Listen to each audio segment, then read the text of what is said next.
To you who are graduating from high school, imagine that instead of the year being 2022, the year is 2092. Rather than being 18, you are now 88. And you are reflecting, looking back over the life that you've lived. The ups and the downs, the highs and the lows, the experiences that have made your life what it has become. You are now in 2092 successfully retired, or you might have published a novel or started a business. Or perhaps you have lived your life like most folks have, quietly and without fame or fortune, but with the satisfaction that you have made a difference. Maybe you made a difference with the children you taught, or the leadership you exerted, or the love you gave to your family and your friends that made their lives better and richer for having known you. So the query this morning, my young friends, is 70 years from now, what do you want your life's story to have been? What do you want others to say about you? What is your epitaph? What is your tombstone inscription? What do you want your thoughts and feelings to be as you look back over your life? Because nobody comes to the end of the road wishing that they'd spent more time at the office. Nobody comes to the end of their lives wishing that they had made more money.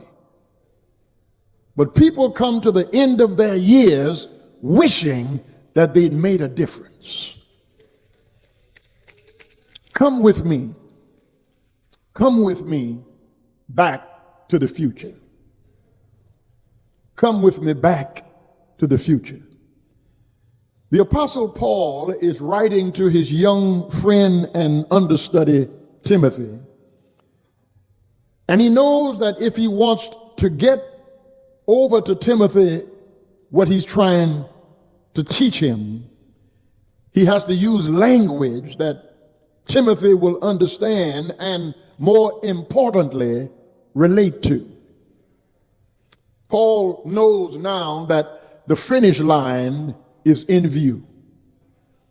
He's headed towards the backstretch. The labels of the empire are on his luggage.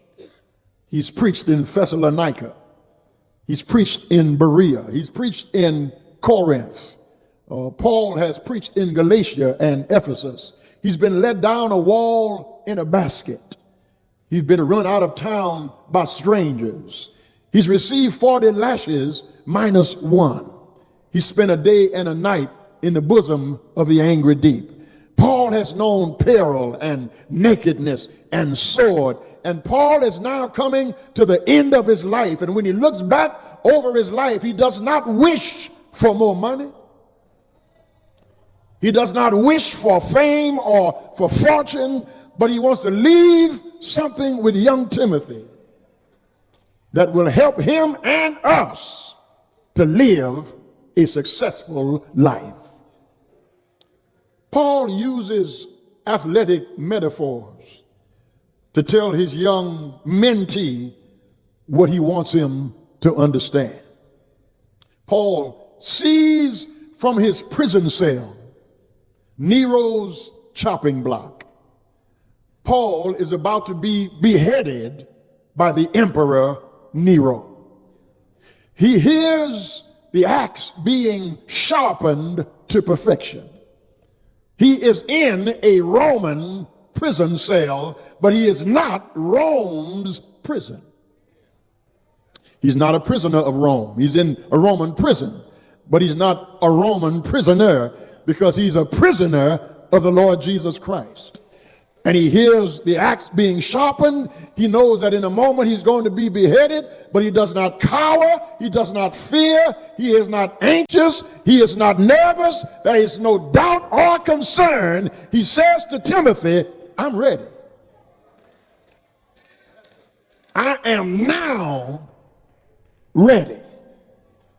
I have arranged some things. I've settled some things in my mind. I am now ready to be poured out like a drink offering. I'm now ready to be offered. The time of my departure is at hand. Young folk, you don't think about that because you're 18 or 26 or 31 or 49. You don't think about your end coming. But if you live, you're going to die. Life curtain will soon fall. Every one of us here had an entrance, and every one of us here has an exit. Everybody here had a birthday, and if the Lord Jesus delays his coming, everybody's going to have a dying day. But between your birthday and your dying day, between your entrance and your exit, your womb and your tomb, God is calling you to live a successful life. And here is how it's done. I have fought a good fight. Young people, fight the good fight. This letter to Timothy is written about 67 AD while Paul is in a Roman prison cell. Paul will be eventually beheaded by orders of the Roman Emperor Nero, not long after this letter, this epistle was written. Paul is a Jew by birth and a Roman by citizenship. So he would have some knowledge about the Roman sport of boxing.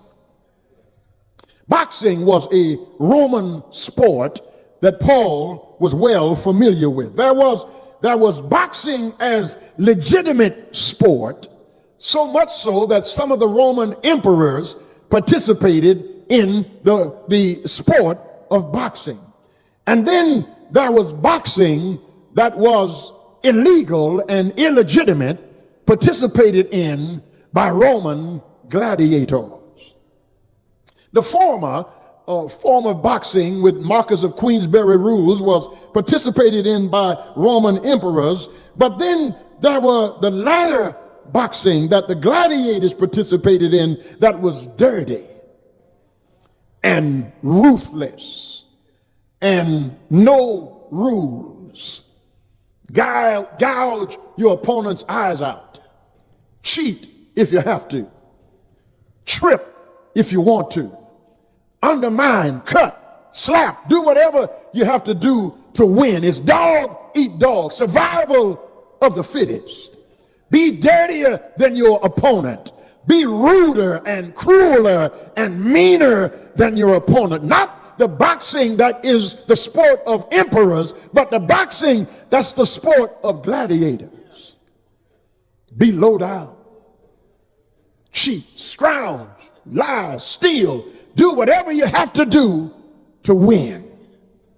And you may win. But that's not a good fight. Yeah. Paul says, I fought a good fight. A good fight has rules. A good fight respects the opponent. A good fight is a test of strength and endurance. A good fight is a fair fight. Young people, when you have difficulties in your life, and there are things for which you may have to fight, there's a right way and a wrong way to state your case. There's a right way and a wrong way to defend your opinions. There's a right way and a wrong way to make your point clear. Life has rules. And listen, always remember that you're not fighting against people, you're fighting for a principle. Your fight is not against other people. Your fight is to defend your principles if you have some.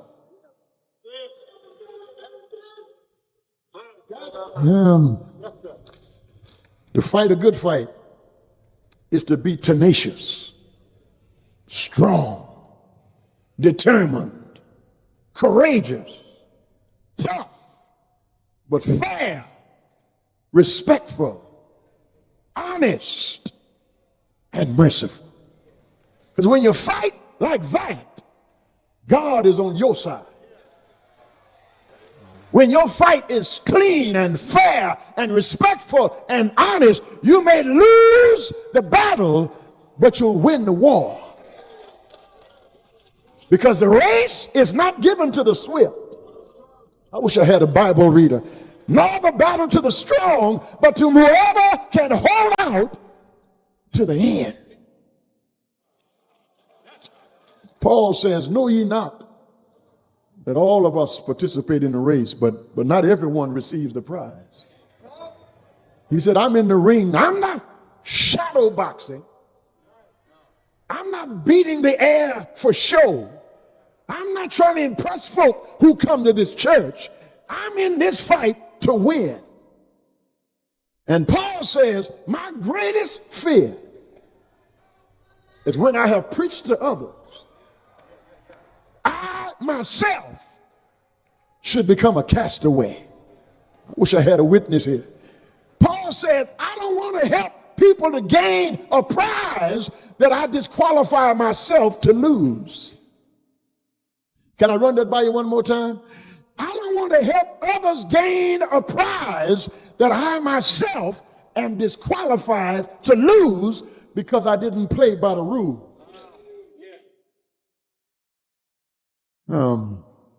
Dr. Martin Luther King Jr., who has been memorialized and immortalized because of his nonviolent social action. Dr. King was a pacifist in that he did not believe in striking a blow. Dr. King was attacked once in Alabama, and he almost put his hands up, but then he remembered his nonviolent protest, and he put his hands down to his side, and the man attacked him and was beating him with his fist, but Dr. King would not raise his hand. They took the man away from him. Dr. King was stabbed on one occasion and would not press charges against the person who stabbed him because he was a pacifist by his creed, by his nonviolent social activist creed. Dr. King and the Southern Christian Leadership Conference used to train in this place called Frogmore, South Carolina. And in Frogmore, South Carolina, they would go to nonviolent training. And Pastor Isidore Edwards, who was my good friend who's gone to be with the Lord, Pastor Edwards went with Dr. King to Frogmore to the training for nonviolent social action. And Isidore, who was not nonviolent, but he said Dr. King and he were friends, and he wanted to participate. He wanted to see what it was like. So he went to Frogmore, and he said the first day, because there were many whites who were sympathetic to the movement, and they had joined Dr. King and the nonviolent social action movement, and there were many whites in the movement, and Isidore said he went, and the first day they met each other, and they gathered, and they were friends, and so on and so forth. But the second day, he said the training started, and he said they would call you out of your name and say all kinds of ugly things about you as an African American. Isidore said he didn't like it, but he stayed. So the second day, he said they would start shoving you and pouring ice cream on you and pouring water and hot coffee on you. Isidore said he really didn't like that, but Dr. King was his friend, so he stayed. But the next day, Isidore said they would start punching with their fist and pushing you against the wall and knocking you down. He said, now, Martin, I'm going to have to leave. And Dr. King said, Isidore, what's the matter? He said, if one of these people hit me, I'm going to knock the devil out of him. He didn't say devil. He said some other things that I can't repeat. He said, because this wonderful, this is great, God bless you, this is your movement, but I'm more of a Black Panther than I am a Southern Christian Leadership Conference person. And so Isidore had to leave, and Martin Luther King is immortalized today in every city across these United States, in countries outside the United States. He is immortalized and remembered and memorialized because he was true to his conviction. He fought the good fight. It will not make you popular. It will not get you a whole lot of friends. Some folk may walk away from you because they can't stand what you can stand. But if you are determined to fight the good fight of faith, God will see to it that your life will make a difference. I fought a good fight. And then, young people, if you want to have a successful life, not only must you fight the good fight, but you got to finish the race. Paul switches metaphors from the boxing ring to a track and field event. To finish the race means not to start and stop, but to finish. And to finish the race, Paul suggests that you just cannot quit. When Paul was imprisoned in Philippi because he delivered a young girl who was being possessed by an evil spirit, he didn't quit. Because at midnight, Paul and Silas sang and prayed. And because he didn't quit, an earthquake opened the prison doors, not to let Paul and Silas out, but to let the gospel in. When Paul was shipwrecked off the coast of Malta, he didn't quit. When he came under withering criticism from the original disciples of Jesus because he was an apostle born out of due season, he didn't quit. And finally, when Paul was old and tired and possibly sick, he traveled to Rome to appeal his case to Caesar, kept writing letters, praying for and preaching to everyone he met, telling the story of how God changed his life when he met Jesus on the Damascus Road. And in all of that, Paul didn't quit. He was so strong in his determination that Paul could write, "We are troubled on every side, yet not distressed, perplexed, but not in despair, persecuted, but not forsaken, cast down, but not destroyed."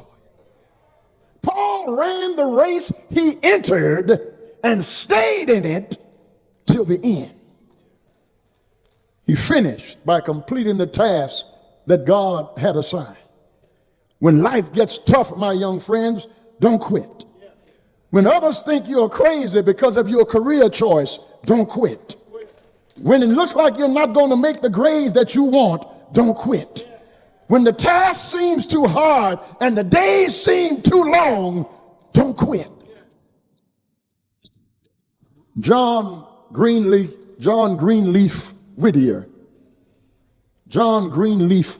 says, when things go wrong, as they sometimes will, when the road you're trudging seems all uphill, when the funds are low and the debts are high, and you want to smile but you have to sigh, when care is pressing you down a bit, rest if you must, but don't you quit.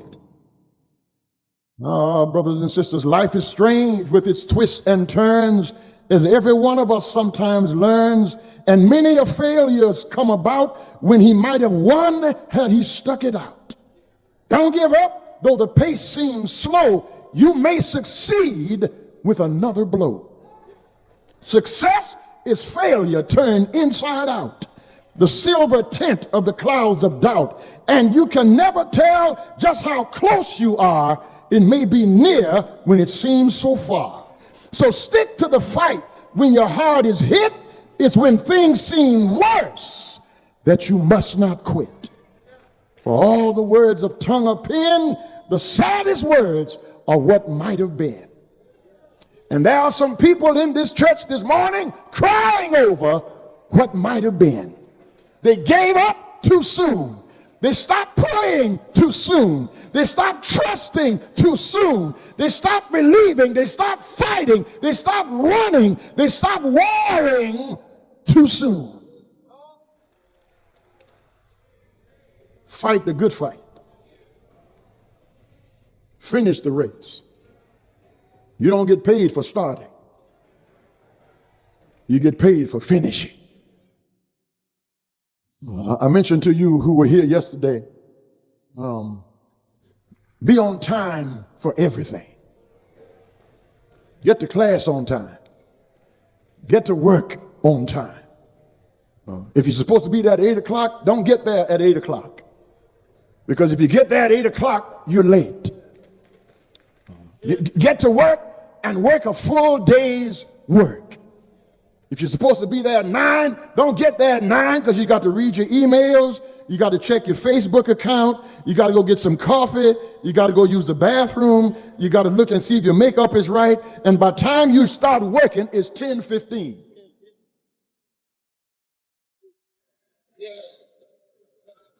I wish I had somebody to help me preach it. Everybody who manages young people on these jobs are saying to me that they have to mother and parent them because they don't know how to dress, they don't know how to act, they don't know how to talk. You can't go to work with all your breasts out, girl.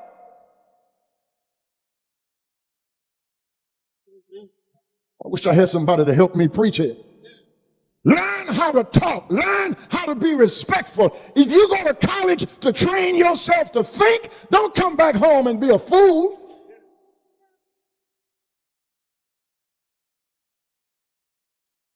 I want to say to the young people here at Lily Grove, intelligent young people, you remain intelligent.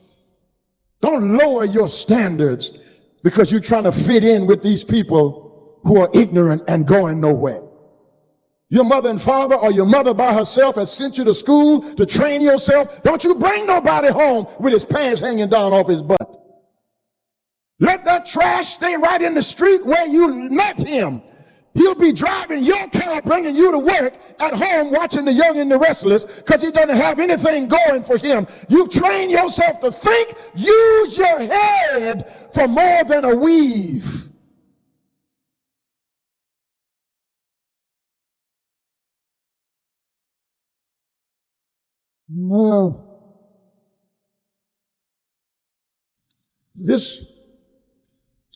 I hear it all the time. I hear it all the time, and I'm greatly chagrined every time I hear it. And I want you young people to listen to me. When you speak well, when you are well spoken, when you are as intelligent as your pastor,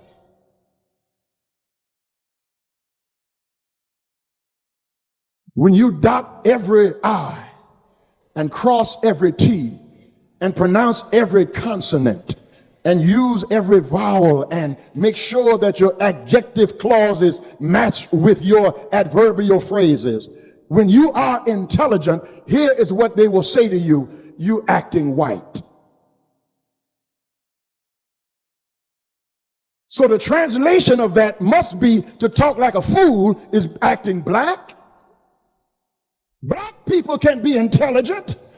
Black people can work in an office as a president or a vice president. Black people can be principals of schools.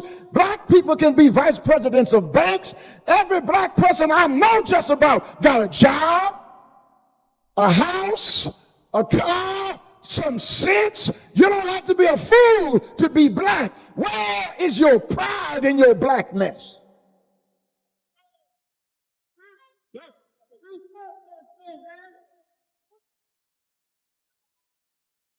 We come from a proud people. I wish I had somebody to help me preach. We come from a gallant people. They were poor, but they loved God. They were broke financially, but they wasn't broke spiritually. They didn't have the finer things that the world calls the finer things, but they had something money couldn't buy. They had good religion. I wish I had a witness here. They knew how to share with one another. They would pray for one another, and their prayers would be, bless us, oh God, with that love that runs from heart to heart. I wish I had somebody who was raised like I was raised. And from breast to breast, so that we can feel one another's cares and bear one another's burden. And here we are with 2 cars in the garage. Opportunity that they've never had. And we sit down in the Lord's church and act like we don't even know who God is. But somebody ought to help me testify. Their wallpaper was newspaper. But they sang over my head. I hear music in the air. There must be a God somewhere. They had to put cardboard in the bottom of their shoes because they couldn't afford to buy another pair. But on Sunday morning, they sang, I got shoes. You got shoes. All God's children got shoes. And when I get to heaven, I wish I had somebody to help me teach it. God was good to them. And listen, Negro, God has been good to you. Stony, the road we trod. Bitter, the chastening rod. Felt in the days when hope, unborn, had died. Yet with a steady beat, have not our weary feet strayed from the places where our fathers sighed. We have come over a way that with tears have been watered. We have come treading a path through the blood of the slaughter, out of the gloomy past, till now we stand at last, where the bright gleam of our star is cast. Fight a good fight. Finish the course. I'm through now, but I'm not talking to the young folk now. I'm talking to some of us old people. Keep the faith. Now, you might think that when Paul said keep the faith, you might think he's talking about orthodoxy. Keep the orthodox belief of the faith. Keep the orthopraxy. Keep the practice of the faith. But theologically and biblically, you don't change metaphors in the middle of a sentence. Paul has one thought going here, and he's not going to change thoughts because he changes what he's trying to get over to them. He's still using an athletic metaphor when he says keep the faith, because he's moved from the boxing ring to the track and field event. Now he's moving to a team sport. Paul is saying, I've kept the faith, meaning everybody has got to be pulling in the same direction. I can't pull against you if the team is pulling this way. The team is after a victory, and if somebody is on the team who does not want to participate, don't fight the captain, get off the team. Yeah. Wish I had somebody to help me preach right here. It may not be going your way, but it's not supposed to go your way. It's supposed to go God's way. And when it goes God's way, it does not matter who's the captain. What really matters is who's pulling on the backside. You know what the problem is with us Baptists? I'm glad you asked. When we get positions, we take ownership. And anybody new tries to come with an idea, we shut that down because that's not what we used to do.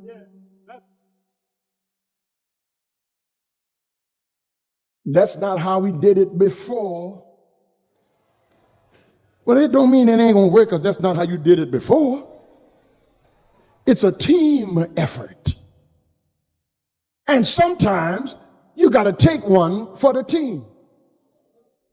I wish I had some noise right here. Your idea didn't get picked. Just keep on coming up with ideas. Your way did not become the way they want to move. Just keep on coming up with ways to move.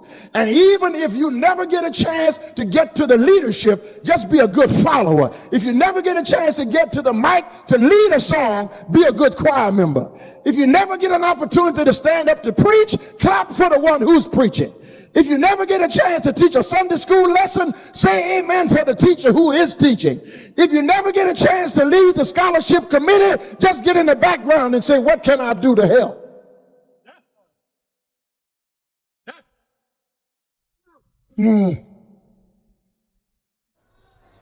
Paul is talking about teamwork that makes the dream work. And Paul is trying to get over to these people through Timothy that if you fight the good fight of faith, and if you finish the race, if you keep the faith, there's something waiting for you. I've kept you long enough. But if you fight the good fight, if you finish the race, Paul said there's a crown. I told you yesterday, young people, be the best at what you can be, and the money is going to take care of itself. When you are the best at what you do, you don't have to look for a job. The job will come looking for you. You just got to be in the right place at the right time, and God will put the right people in your life that the stuff you don't know, they'll teach you to get you where you're trying to go. I wish I had somebody to help me close here. Paul is trying to get over to these people through Timothy that when you fight the good fight, and when you finish the race, and when you keep the faith, there's a crown waiting for you. The crown may be a promotion on your job. The crown may be your loan has been approved and you're able to get the house you're looking for. The crown may be that the relationship that was falling apart might just come back together.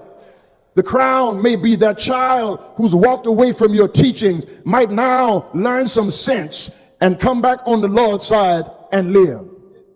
The crown may be that your health that was failing at one time, God will start to renew your strength and you'll start coming back to your old self again. You'll start feeling like you used to feel 20 or 30 years ago. That may be the crown that Paul is talking about. But I really don't think that's the crown Paul was making mention to.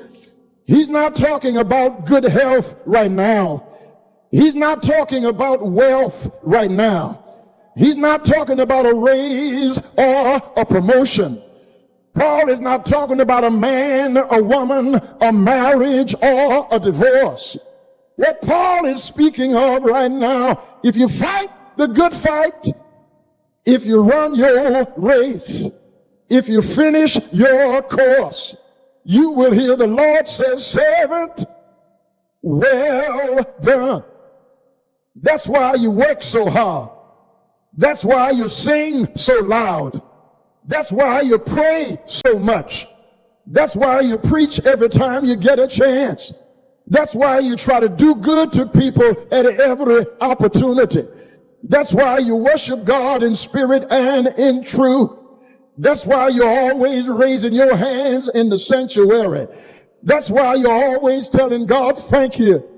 That's why you come to church when you don't feel like it. That's why you're always making so much noise that people look at you like something is wrong with you.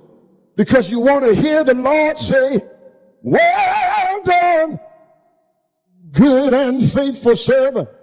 You've been faithful over a few things. I'll make you ruler over many things. Is there anybody here just running your race this morning?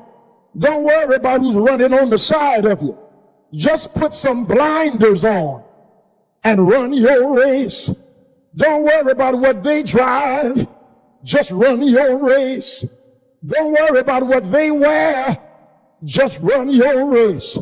Don't worry about where they live. Just run your race. Don't worry about them talking about you. Just run your race. Don't worry if they don't speak to you. Just run your race. Don't get mad if they don't like you. Just run your race. Don't get mad with them because they got mad with you. Just run your race. Don't talk about them because they talked about you. Just run your race. Don't stop speaking to them because they stopped speaking to you. Just run your race. And when it's all over, when it's all over, I wish I had a witness here. When it's all over, he'll say, well done, good and faithful servant. You've been faithful over a few things. Come up higher. I'll make you ruler over many. Is there anybody here working for a crown this morning? Is there anybody here looking for a crown this morning? Is there anybody here know there's a bright side somewhere? Is there anybody here know trials dark on every hand? And we cannot understand all the ways that God will lead us to that blessed promised land. But he'll guide us with his eyes, and we'll follow until we die. We will understand it. I said we will understand it.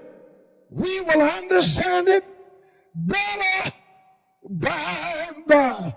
By and by, when the morning comes, when all the saints of God are gathered home, we'll tell the story how we'll overcome.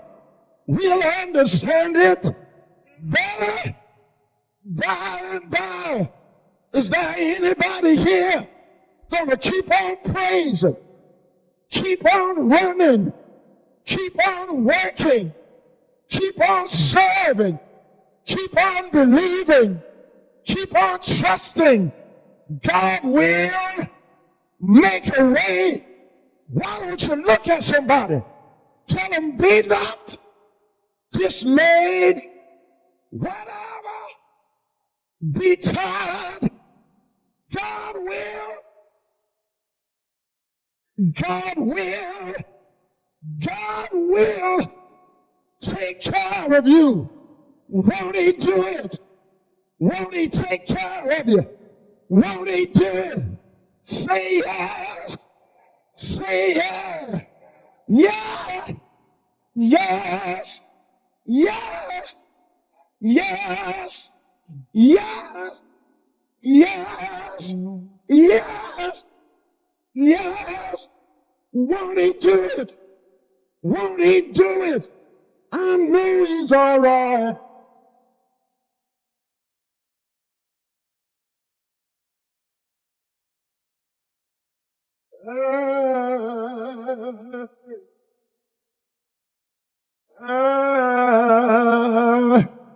I know he will.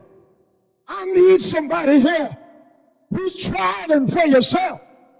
I need a witness right now. You're not playing with me. You know what God can do. You've seen God work. You watch God fix it. You watch God turn it around. If you're not praying with me this morning, come on, help me tell him thank you. Thank you. Thank you for the answer. Thank you for the deliverance. Thank you for the food.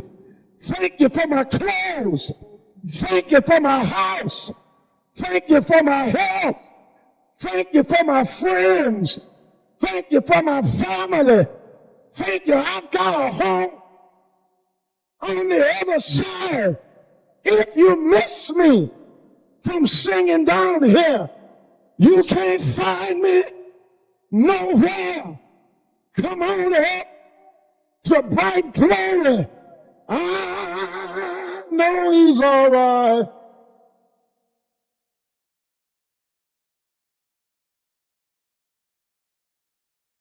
I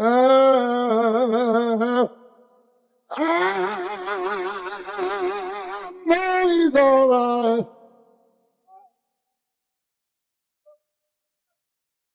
I know he's all right. He walks with me. He talks with me.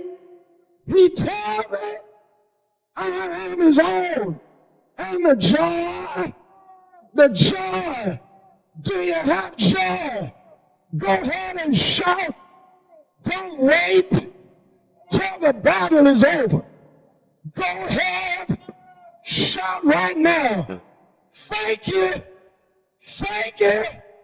I know he's all right.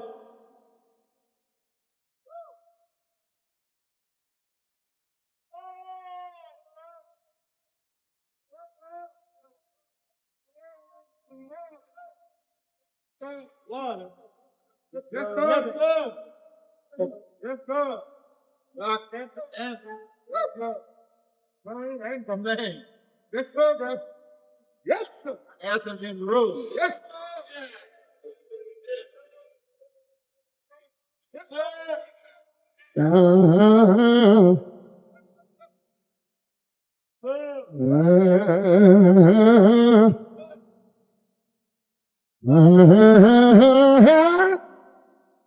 He will turn it around.